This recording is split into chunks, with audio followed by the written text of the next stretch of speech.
Welcome to the Leading at the Next Level podcast with Dove Development and Consulting, the show built to provide ongoing support for your leadership journey. So Wes here today, and I've got the opportunity to have Cindy again with me for the third in a series where we're going to talk about the final lesson that we cover at the 2025 Executive Summit and what we're going to do with that. So that event, just to preface it, we've talked about it and actually this will be the fourth podcast now that we've done this, because I did one by myself that really teed it up. And then Cindy and I have walked through lesson 1 and lesson 2. So we're going to dig into number 3 today, but to really frame what that executive summit will be for anybody in the Virginia area. It's really geared, and Cindy will talk more about that, but what it's geared for. I'm getting ahead of myself a little bit here, but I'll say that it is capped. We have less than, well, we started out with just right at 100 seats available. It's less than that now. It's going to be 125 total people in the room.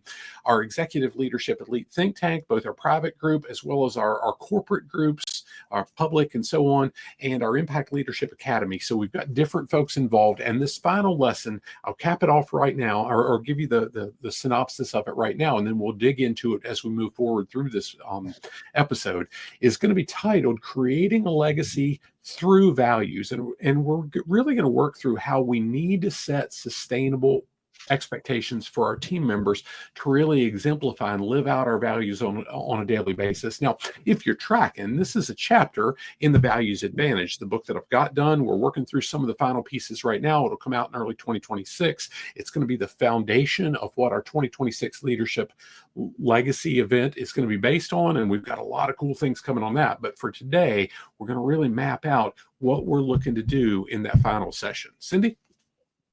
Okay, thank you, Wes. So the Executive Summit, to set it up a little bit, is for supervisors, managers, executives, and business owners ready to elevate their leadership and take their values throughout their organization.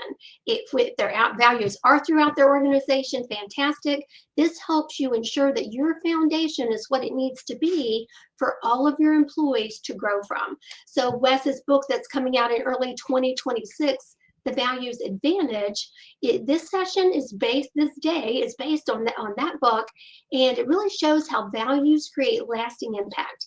If you've followed us through this series, you've heard us talk about Craig and Kim's business and how it has thrived through values and increased more than 50% in many ways. So this third lesson is about setting expectations and accountability to ensure that your values leave a legacy, and to ensure that your values are impacting and growing your organization the way they should be.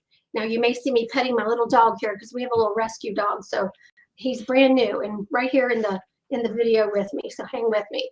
Now, here's the thing. From time to time, I've had people tell me, I don't really care about my legacy. I just want to grow my business. You know, they're in the heat of growing their business, or things are feeling heated. But here's the thing. The action you do or do not take every day impacts people. And you are living out your legacy every day, whether you like it or not.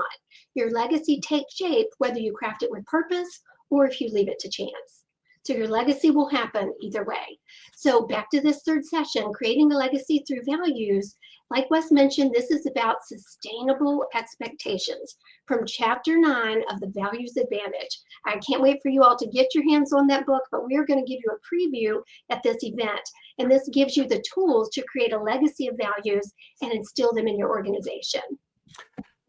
Yeah, in the chapter, Cindy, and just to say, I was a little bit distracted as I did the kickoff for this because, like Cindy said, we've got not one, but 2 new rescue dogs in just 7 days' time. Actually, today is 7 days since the second one came home. The other one's about 9 or 10 days in, and the one is just wide open. He's a fantastic little guy, but wow, he's high energy. And I thought, Cindy's office is on one level over home and mine's on the other, and I thought he was coming to my office through the floor as he was jumping around. So it had me a little bit off kilter there for a bit, but I think I've dialed in now, especially if he's in her office bothering her instead of me. So now in chapter 9 of the Values Advantage, in that chapter on creating a legacy through values, I walked through something I remember hearing John Maxwell share in a small group session 10 years ago, almost to the day 10 years ago. He talked about, this was for a group of us, and it was as part of a bigger event. This was just, I don't know, maybe 200 folks.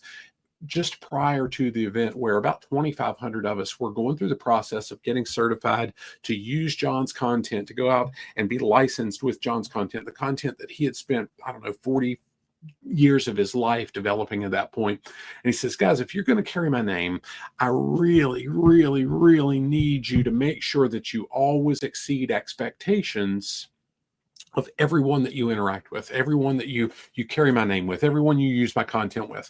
And as he talked about that, at first, that seemed like a really, really heavy ask. And it was, because, gosh, I had so much respect for John. I'd studied his work, Cindy and I both, for all of our marriage to that point, for 15 years leading into that.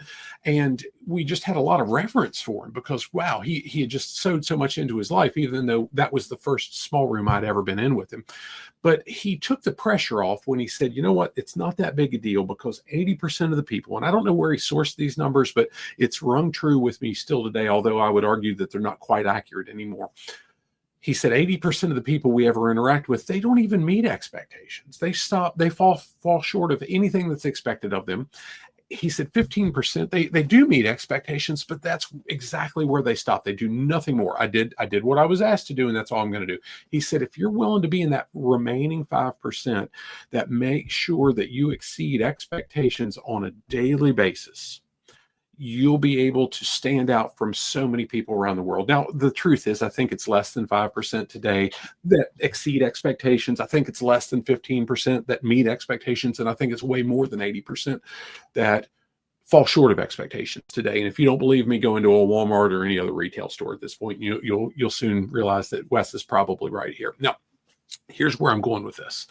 In our organizations, just like John did with that is a core value of Maxwell leadership. It was then, hopefully it still is today, and it's part of what everybody in that organization is, to exceed expectations. If we have our values set in our organization, and this is part of what we're going to work through with the teams that we're working with at the Executive Summit event, but we realize not everybody gets to be part of that. That's why we're sharing it here. If we set sustainable expectations, high but sustainable, and we're very, very clear on what our values look like, and we talked about that in the last couple of episodes, what those values look like, and how they're exemplified every single day in practice in every single role in our organization, those sustainable expectations aren't a big deal.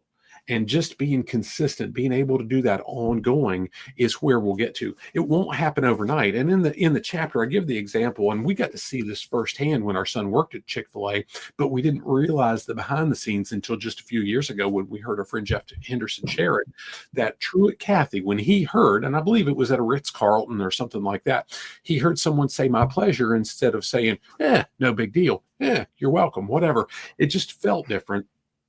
And he decided, gosh, in the food service industry, that "my pleasure" is something that we can do and leave a different feeling with our customers that come in the store, our guests that come in the store. What we saw with our son years and years later was it became part of the culture. It was almost like when he put the uniform on, when he had his Chick-fil-A name badge on, it was part of his DNA. It just somehow became part of him through osmosis or whatever, but it didn't happen immediately. It took Truett Cathy 10 years to really embed that into who they were and what they were doing. And had he let up on it at any point in time, it may have never gotten to the point that when Matt was in the Chick-fil-A culture, that it became part of who he was. It took time to really do that.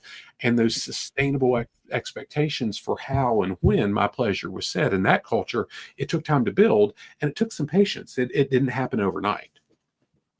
Yeah, and I want everyone listening to really, really take a moment to get this. Whether you are considering coming to the Executive Summit October 17th in Wears Cave at Blue Ridge Community College, or if you're kind of on the fence and just kind of hearing it out to make a decision, this lesson is about setting high sustainable expectations for your team to live out values.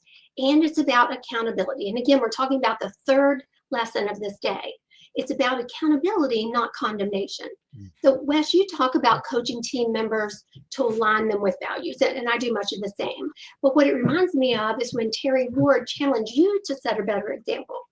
So in this session, attendees will learn to set clear expectations, explain how values apply to each individual's role, and hold teams accountable through coaching them on how to demonstrate each value of their organization. That's often a gap in organizations between knowing that the name of the value and what that looks like in action. So we're going to clarify that for everyone. And attendees will also master casting a vision for values-based legacy, showing your team why it matters. Yeah, Cindy, that's exactly right. I'm so excited about what we'll be able to do with the Executive Summit, the format that we're using, and so on, because in many one-on-one coaching sessions, we get to really talk about, and even after we do the action steps where folks send them after our emerging leader or the different courses we do, we get to hear people say, well, here's what I want to do, here's what I want to achieve. And in almost every case, we push back to say, okay, what will that look like in practice for the team members that report to you, for the team members that you interact with daily, to the clients you serve? What will it look like? In the Executive Summit, we get to do something really, really unique in that we'll be able to pair participants with peers in different companies, different industries, and so on, but similar responsibility at roundtables that will be able to facilitate discussion. We've got questions that we've already put together that build off of each lesson, this one included, and we'll be able to segment them for each after each lesson that they get to interact with different people. And what that looks like and what that gives them the opportunity to do is really talk through, here's how we're setting those expectations. Here's how we're defining what living those expectations look like. Here's how our clients and our community see and feel and are benefactors of those expectations, so that we can indeed, as an organization, create that lasting legacy that's built based on the values that we've got on the wall and so on. Now, I've watched that firsthand over the last several years as I've interacted with Craig and Kim as they bought the family business, and they're developing the leaders around them, and they're building up a team around them, and they're really building out that succession plan. We've watched that. We've got to be a part of that in so many other organizations. And what we're working to do in that day, in the Executive Summit session, is make sure that everybody can leave with a specific plan to set the expectations that really drive that performance and that retention.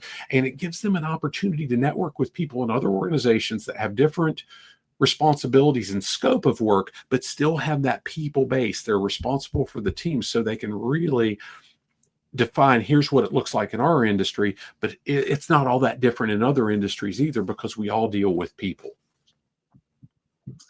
Yes, and the Executive Summit unique format is exclusive lessons, structured networking, and time to define actions with measurable outcomes.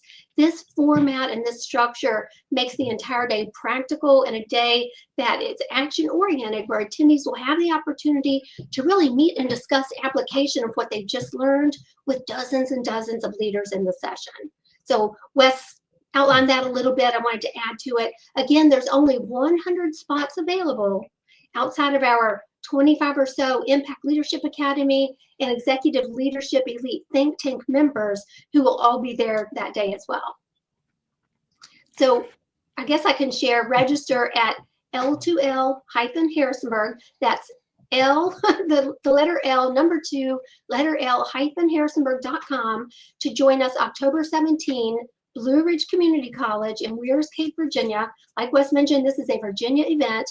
And this will give you tools to start strong, setting the foundation for a thriving organization.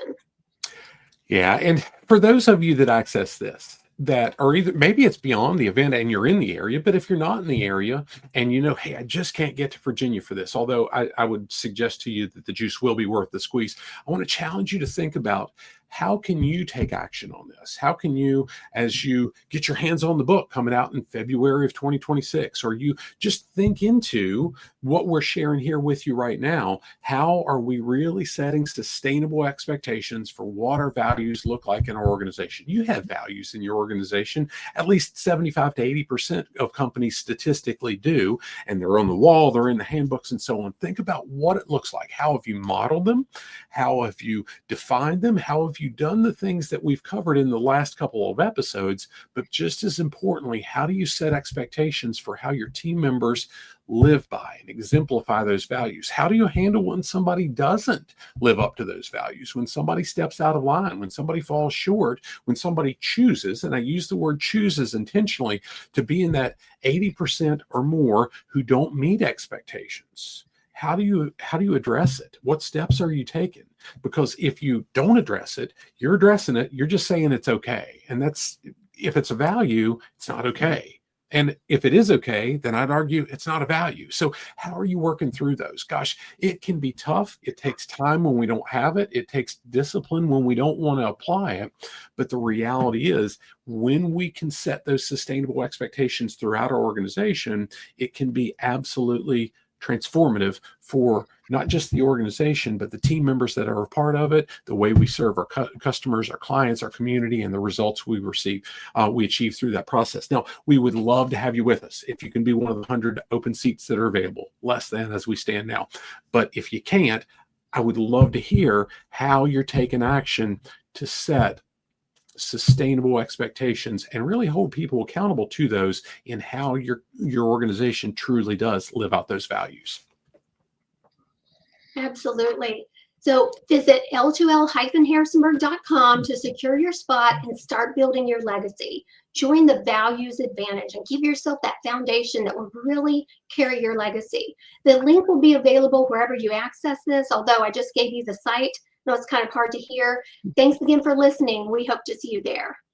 Yep. And I'll close like I always do. If you're accessing this podcast and you've got a need for continuing education credit, one of the things that we did a whole bunch of years ago in mid-2018 is we launched a program called Leading at the Next Level that this podcast is really based off of, where we started back then and we've continued to this day. We produce new lessons every single month, typically 2 every single month, that are all approved for continuing education credit through the Society for Human Resource Management and the Human Resource Certification Institute. Now more than 160 in the digital program. We do live ones twice a month and so on. We typically do those through Zoom or a similar platform and so on, where the members have access to it. We do Q&A at the end to really help folks identify their specific immediate action step they can take and how they can capture return on investment in their organization in the scope of their leadership from what they learned, how they can really have put in place, not just takeaways, right? If you'd like to, and you have a need for that credit, if you'd like a 45-day all access trial to kick the tires and get some of those credits if you need a renewal or and so on, send us an email at admin@dove-development.net, and we'll be happy to hook you up with a trial where you can kick the tires, learn a little bit about it, and get access for, again, 45 days and potentially some bonuses off some ongoing stuff moving forward too. Hope this serves you well. Make it a great day, and God bless.